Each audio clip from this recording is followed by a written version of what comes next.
What's up, y'all? I want to do a really quick video, super quick video follow-up to my video about mass extinction. Because I was like, oh, that's a video about mass extinction and making peace with the idea of mass extinction. Don't I look cute in my grandma? This was my grandma's nightgown, and I took it, and I feel like I look very cute in my granny's nightgown. Here's where I want us to go with this.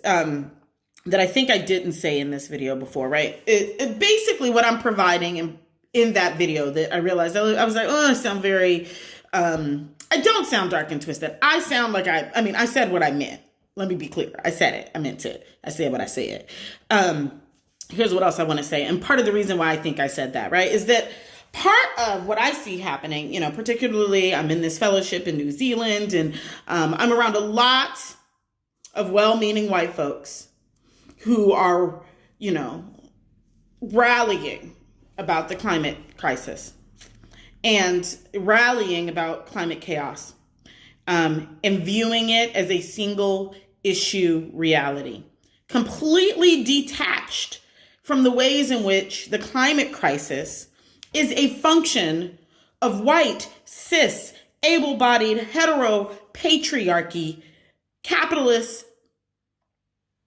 violence around the world.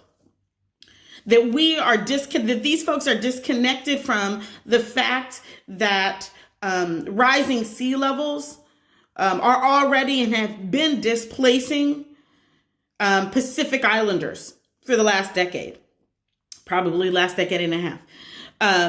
That environmental racism has been causing chronic conditions like asthma, higher rates of cancer in communities of color all over the world.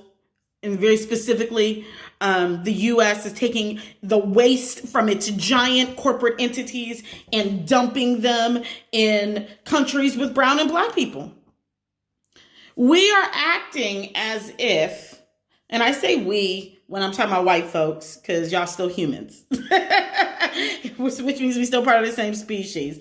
But I'm talking about white folks who are talking about climate crisis and talking about it as disconnected from racism, sexism, ableism, homophobia, transphobia, fatphobia, ageism, and all those other isms that exist in the world.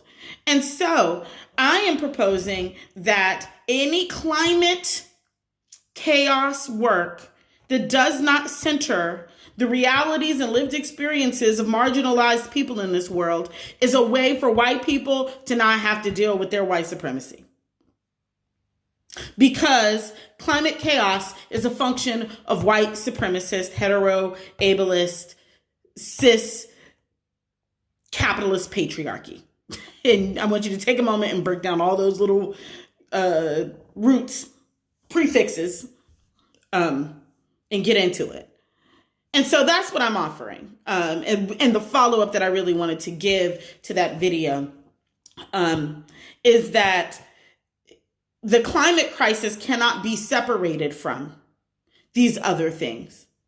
And that there is no way to magically fix climate chaos, to fix greenhouse effects, to fix emissions, to fix mono farming, which is just the ways in which white supremacy mimics mono culture, right? It's like these are the same things. What we're doing to the environment is what we do to each other, is what we do to humans. And so until we see those things as irreparably tied together, cannot be disentangled, then we can't fix one or the other.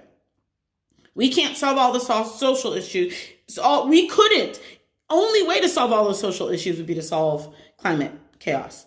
And the only way to solve climate chaos is to fix all these social issues. They forever will live tied together. And until we do that work, then we have earned whatever fate the planet decides to dole out to us, which is looking a lot like extinction at this moment.